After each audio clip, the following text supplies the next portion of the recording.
I'd like to begin by acknowledging the traditional owners of the land on which we meet, the Ngunnawal and Ngambri peoples. I'd also like to pay my respects to the elders past and present. Welcome to the fourth seminar in our Discussing AI, Automated Systems and the Future of War seminar series. This seminar, as many of you may know, is part of a broader project on AI and the future of war, which is led by Professor Tony Erskine from the Coral Bell School here at ANU, and it's funded by the Department of Defence. It's a 2-year project. This series today is normally chaired by Tony, but she's currently in Birmingham at the British International Studies Association conference presenting other research on this project. So she sends her apologies. As such, I'll be chairing in her stead. My name is Emily Hitchman. I'm the research officer on this project, and I'm also a PhD student at the Bell School, as a few people in the audience are here today. Thank you very much, Paul, for graciously allowing me to chair. More information. Did I have a choice? I think we asked you, but it's a formal thing more than anything. You're doing well so far. Thank you. Keep it up. So we have more information about our project activities, which is not just this seminar series, but a public lecture series and some recent publications on our project website. And we also have some publicity up the front and a mailing list if you would like to be proactively notified about our events. But today, we are thrilled to be joined by Lieutenant Colonel Paul Lushenko, who will present on the topic of battlefield trust for human-machine teaming, evidence from the US military. So I hope that's all what you're expecting.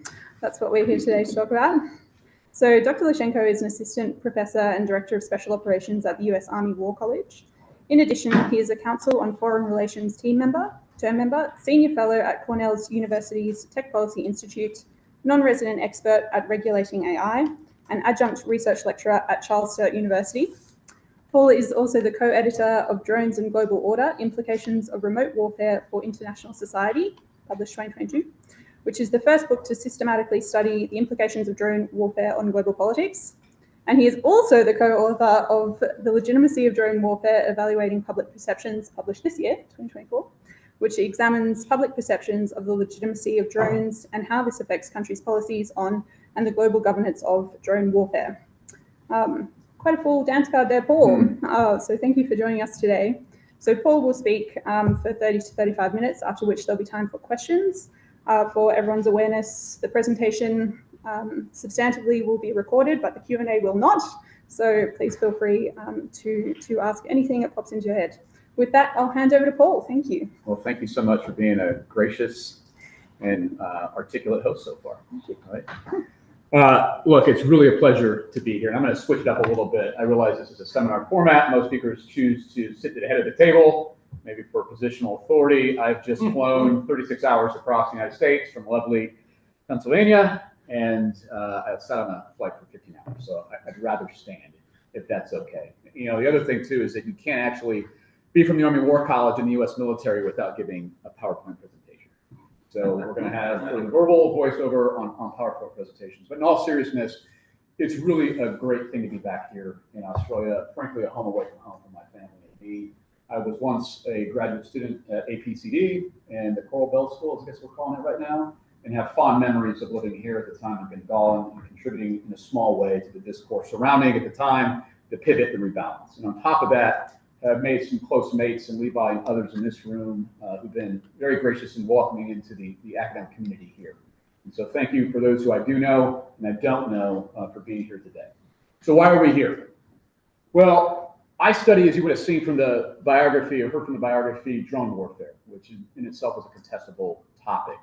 And Walt Pyatt, General retired in the U.S. Army, we're just talking about in a conversation, as well as currently serving General Rainey, who is in charge of our Army Futures Command, said to me recently, you know, drones are mildly interesting, but it's AI incorporated into drones for all the normative, material, effectiveness issues, which you really ought to be thinking about. And because I'm a good soldier, you know, I saluted and moved out smartly, realizing that at the United States Army War College, I would offer the preeminent war college in the United States at least, and I realized we have no other services represented to dispute that fact. I have access to really unique data, which is to say U.S. military officers at very senior ranks who are invested with the responsibility, the awesome responsibility to test, to experiment, to develop this capability. And what you often see from the literature is sort of hand-waving for the game-changing nature of these capabilities and human-machine teaming, as I'll talk about here shortly, but really no empirical analysis about what that means for military attitudes. And so the overall contribution of this research is to give us a litmus test on what that may look like, okay? And so what do I want to do today is follow this agenda, which is kind of a hybrid between what you get like at the International Studies Association or any academic forum, and a professional presentation that we train our students on in Carlisle. Talk about the project summary, what the motivation for this looks like, put more meat on the bone there. I want to canvass the literature on AI trust in the military to inform testable hypotheses. And just truth in lending, I am an American political scientist who adopts empirical methods. And so some of this may sound a bit baroque, but what we're doing here is pushing the envelope on testing hypotheses through data. And so as a ground rule, if you have any questions and you look doubtful and I think you're confused, please stop me and we'll have a conversation. We'll talk about the data in that respect. We'll talk about the results, and we'll talk about the contributions and the implications, not just for policy or for strategy, because I think there are some there, but for military modernization. So the question that I confront in this research, and this is going to be, I think, published here shortly in article form, I'm happy to share that around, is what shapes U.S. service members' trust for partnering with AI-enhanced military technologies. And I hypothesize that unlike those other research articles and projects that don't really complicate what trust is, this is really a complex and multidimensional concept and ought to be treated as such. And as a result, I think that there's going to be variation in certain technical specifications, normative specifications, and operational considerations that when brought into focus, almost like a shot group, right, at a range or something, and at least in a vacuum and hypothetically, will increase levels of trust in partnering with these capabilities. It's not to say that we're going to achieve that in the real world, but we ought to be informed on these factors and considerations when we talk about capability development and testing at the very least. And so I conduct, here's the first big word, a conjoint survey experiment among a very unique sample of U.S. Army and Naval officers from our respective universities. And a conjoint experiment, although that looks like a monstrous term, is to say that I can vary a lot of different factors in an experimental setting, a survey experiment, that gives us leverage in a randomized control setting for external validity and internal validity of the results. And I'm going to get more meat on the bone on what that looks like shortly. So what do I find? Sort of the bottom line up front. Well, it turns out that there are technical, operational, and normative considerations that do inform levels of trust among military officers at this level. There's also less, surprisingly, what we call heterogeneity or variation across the ranks for other considerations that when controlling for the use of AI will have some moderating effect on trust. I think things like political ideology, age, combat experience, levels of seniority, years in the military. That turns out among this very senior population not to matter as much as especially an emphasis on congressional approval and international law. And there's a lot of implications right there for this notion, as we were talking about earlier, Emily, of moral disskilling. I mean, to what degree is conflict with AI and drones, semi-autonomous drones that is, resulting in post-heroic warfare? I'm going to give you some implications from my data that suggest that it's not really as post-heroic as some of these war ethicists want to believe. And I'm going to try to do that in not a biased manner, being an active duty military officer. I also confirm a really unique interaction effect between autonomy and purpose that was first identified by Michael Horowitz, who's at the University of Pennsylvania, who now runs the DoD policy governance for development of AI. The policy document is DoD Policy 3000.09, if you want to reference. What I find here is that when you have fully autonomous capability used lethally, there's much less trust. And I think that's really important from a programmatic modernization perspective where you want to roll out capability and enhance trust over time. That ought to figure into our training pathways especially. Okay, dispensing with the bottom line up front, why should we study trust in the first place? Well, there's an assumption among at least the US military warfighting concepts that are emerging in our respective schoolhouses that human-machine teaming is integral to future battlefield success, certainly in the context of peer competitors like China or Russia. And the assumption here, and it's an assumption because we haven't tested this, by the way, nor would we want to, I believe, right, The assumption here is that you could capitalize on AI to shorten what we call the sensor-to-shooter time.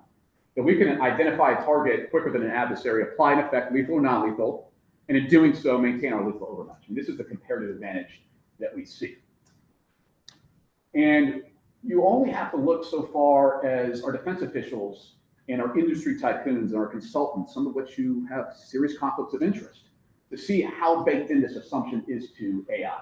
So Deputy Secretary of Defense Work, who's no longer there, but his famous third offset strategy took a look at human-machine teaming as integral to battlefield success going forward. Michelle Florno, which most in this room will be aware of, certainly those from your defense community, who has a huge conflict of interest on the board of multiple AI companies, frankly, wrote a really consequential piece in Foreign Affairs recently that talked about the way that AI is already changing conflict, the character of war, that is. And human-machine teaming is going to be very important for the prospect of this going forward. I mentioned Michael Horowitz, the scholar turned policy wonk, who is talking about these very consequential issues as well. Paul Shari, who doesn't know Paul Shari, Army of None, and Four Battlefields, a book that's really prolific among sort of the easy to access scholarship in the United States. Will talk about human-machine teaming being very important.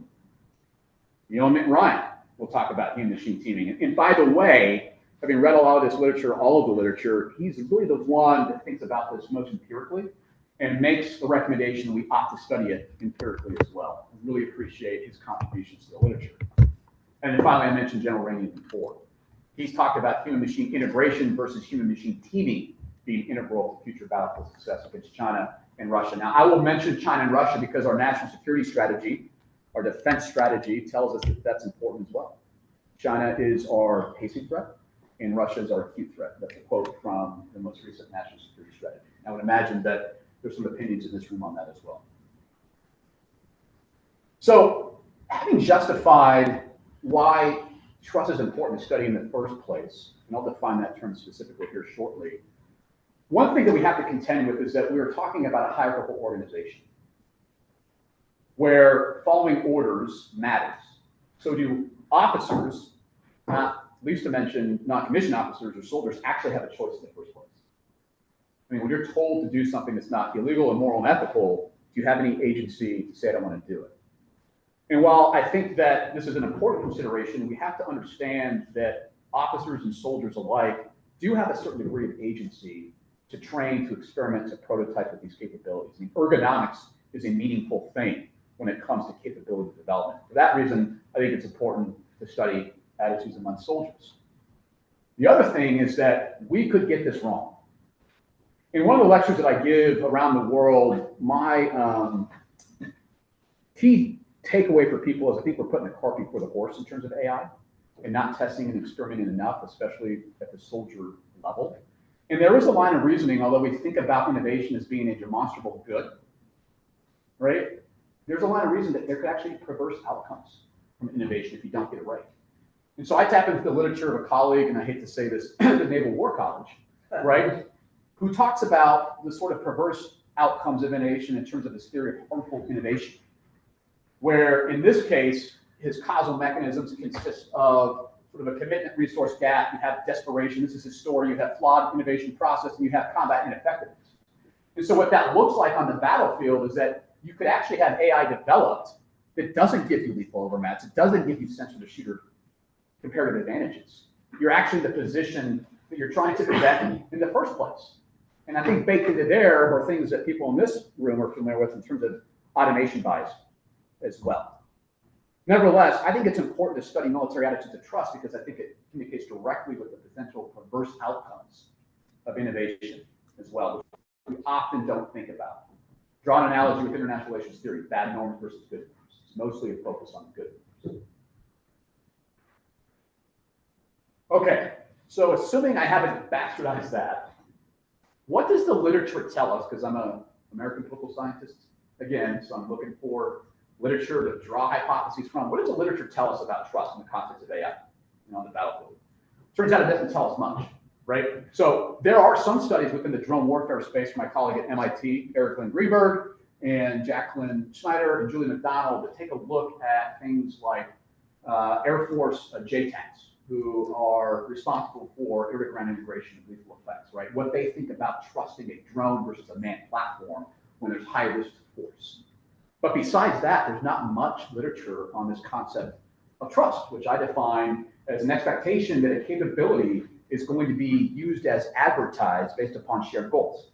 And those shared goals in the military context, to be frank about it, is closing with and destroying an adversary.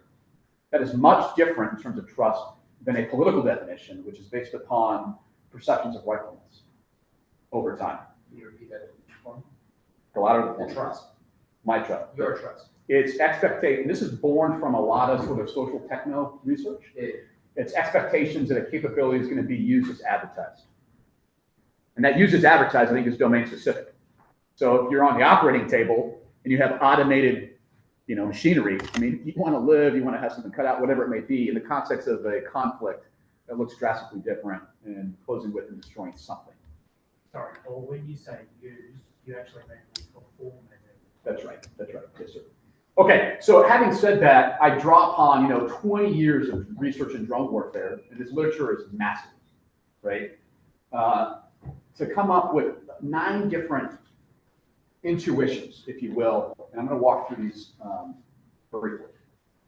The first is we know from the literature on perceptions international relations that perception can matter, and the vividness of an experience can matter. And so I draw from that to hypothesize that the platform will have an implication for trust. In other words, if I can see it, I can touch it, if it's ground-based versus space or aerial-based, that may have an implication for attitudes of trust. The purpose of capabilities. So Horowitz and Greenberg in a recent piece in International Studies Quarterly talked about the purpose, non-lethal, lethal being important for the way that national security decision makers speak about AI. I'm not really sure what a national security decision maker is, but nevertheless, there's a causal effect there, right? And on my own research with Sarah Krebs at Cornell, who was my supervisor when I was doing my doctoral research there, about the purpose of capabilities across domain being important. Turns out this could be the case here. Furthermore, precision, accuracy matters, we think. The autonomy of capabilities, going back to Horowitz's research about the development of fully autonomous capabilities being supported by the American public, could matter in this case as well. In other words, less autonomy could increase trust, more autonomy for the potential bad consequences of that, morally, ethically, or whatever, may have an implication as well. And then really what I'm doing here in terms of effectiveness and proportionality, effectiveness in terms of force protection, and effectiveness in terms of mission accomplishment, is trying to tap into Unita Dill's research, especially on the moral philosophy of conflict, where she finds in her research in the American Political Science Review and elsewhere that it's really more complicated than consequentialism, deontological ethics, virtue ethics. A lot of these things, and I find this in other research as well, have a tendency to fire in combination with each other. Officers are conflicted. Policymakers are conflicted.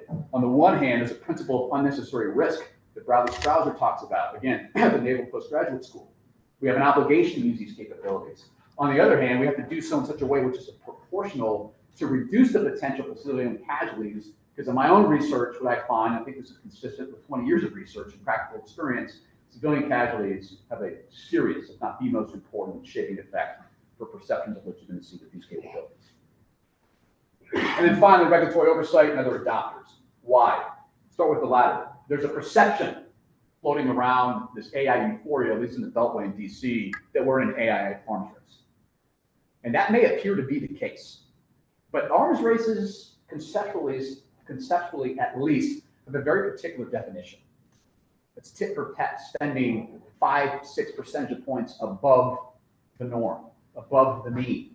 And you're also talking about the integration of countries, interdependency here, right? So this is a debatable concept. Nevertheless, it could matter for trust.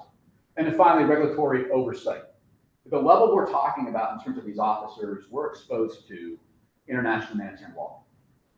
In fact, we're exposed to international humanitarian law at all echelons of the military rank structure, more or less.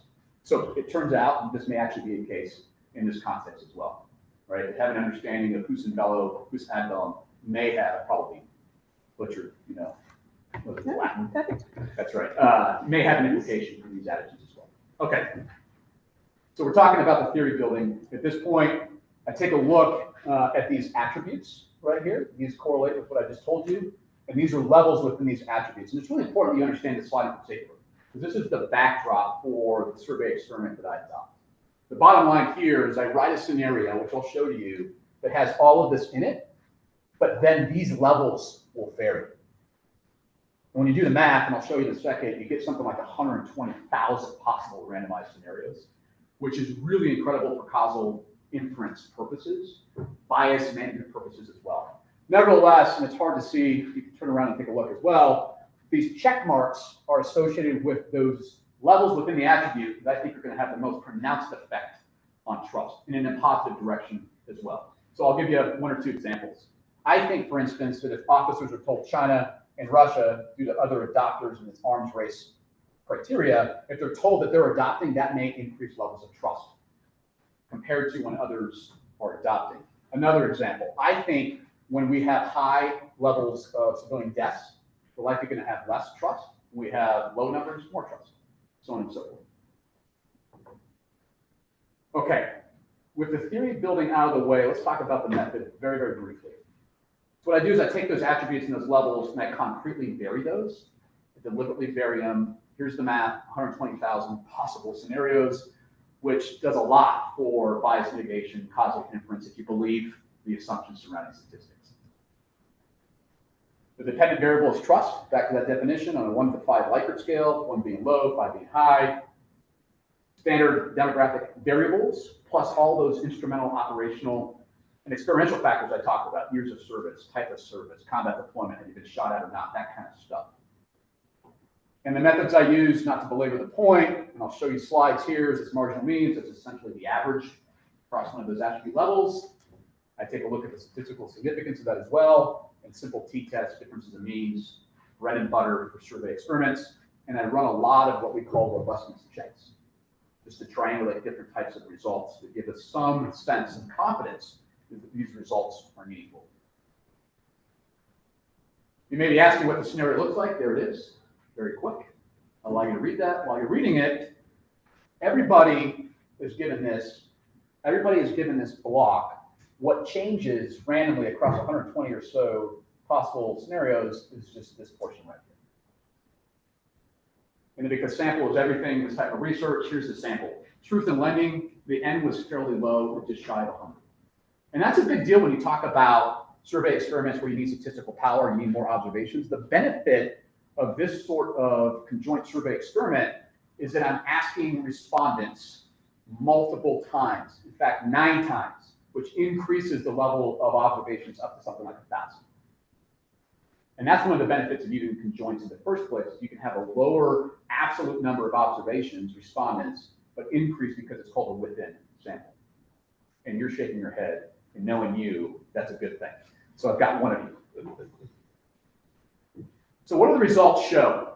Well, mostly my hypotheses are correct by way of the statistics. Now we can debate, your intuitions one way or another, but by way of the statistics, what I find is that technically the non-lethal purpose, the heightened precision, the human oversight, which is to say not off the loop, and we can debate whether it's on the loop or in the loop, that actually matters quite a lot to these officers.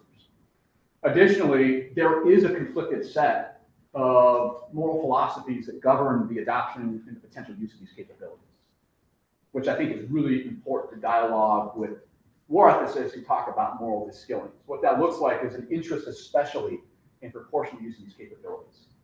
By the way, I don't think from an instrumental interest-based perspective that this is a demonstrable good, because what we're finding as an aside is that 20 years of counterterrorism operations have conditioned, especially our junior officers, to take risks to such a degree that impinges on mission success, because we're very concerned about collateral outcomes.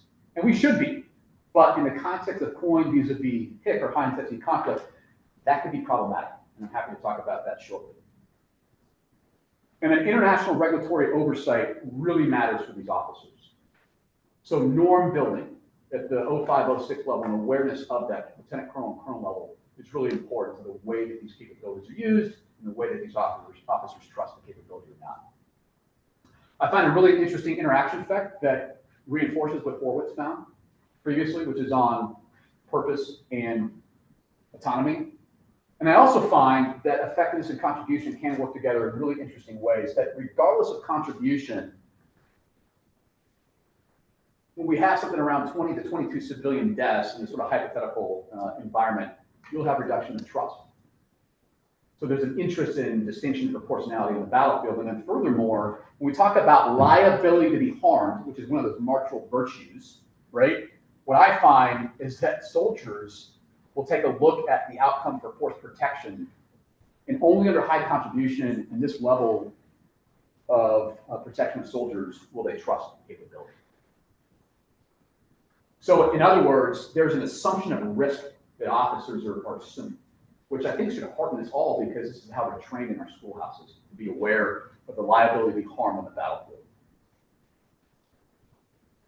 And this is marginally interesting congressional legislation. What we're finding, much like drones, is that the lack of accountability, democratic oversight is not there, frankly. And I think this is a lot more complicated than just as an American issue. I think what we're talking about here is regime type. And not to get too conceptual with comparative politics, but when you talk about welfare states and different types and gradients of welfare states, that has implications for policymaking. So you're seeing very clearly different policy approaches in Europe versus the United States, which I think is directly correlated with the sort of regime we have. A lot to unpack there for future research.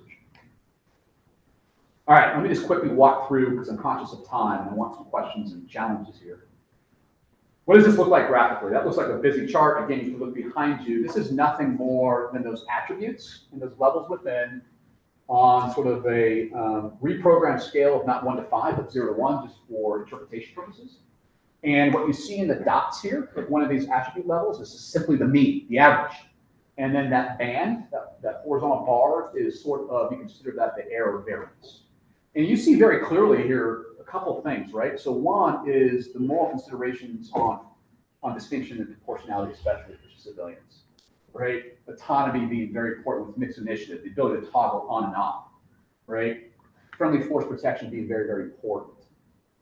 Precision and maximal levels being very important.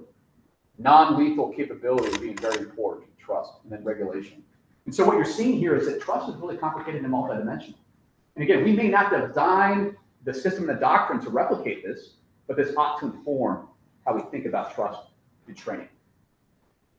For those of you who are statistically inclined and wear glasses, you can attempt to look at this chart. This is simply a regression. So I'm taking the marginal means, I'm putting it into a statistical framework, and I'm giving us some stars. What you want as a researcher, more stars, the better results. And what we see here very clearly is that high civilian casualties reduces trust in these capabilities. And I'll let you look at that in your leisure. We'll make these slides available. Suffice it to say, what I see in the descriptive marginal means result is largely correlated in the regression results as well. What about this interaction effect? I think this is a really powerful chart for those who talk about rollout, because what you're seeing here is trust in that 1 to 5 scale. Purpose here, lethal, non-lethal, fully autonomous is in a hard band. The dash band, sorry, it's not fully autonomous, the dash band is fully autonomous, and you can see statistical significant drop in levels of trust when you have a fully autonomous capability used for lethal purposes. Again, I'm not saying we should use capability in a non-lethal way. What I'm saying is that be aware that there are questions that soldiers and sailors have in terms of the way that these capabilities are being offered to the military at this point. All right, what about the robustness checks? Well, we do a variety of simulations here at different percentiles, the first all the way to 99th. What I'm looking here across the attributes is whether or not these levels within the attribute look the same as my core results. This is all sort of synthetic data that I'm producing through a statistical software. And we can see that for the most part, especially at the 75th and 99th percentile of the capability, that this all communicates very well with what we got in our core results. And then furthermore, on the left side, it's really hard to see, I apologize, but that's level of trust from 0 to 1 again. First robustness check. The second robustness check is I attempt to use text as data. And so I actually ask these officers at the Army War College and Naval War College, explain to me why you trusted or not these capabilities. And then I can use some really interesting document text techniques, come up with the correlation between different terms on the left within their responses, right? And then the degree of correlation with attitudes of trust. And so what I find from some of the feedback here is a relationship with especially some of the moral philosophy considerations, humanitarian, deaths, compliance, law, norms, that kind of stuff gives us further confidence in the internal validity of the results. It's not mixed methods per se, but it's another approach to using a survey instrument.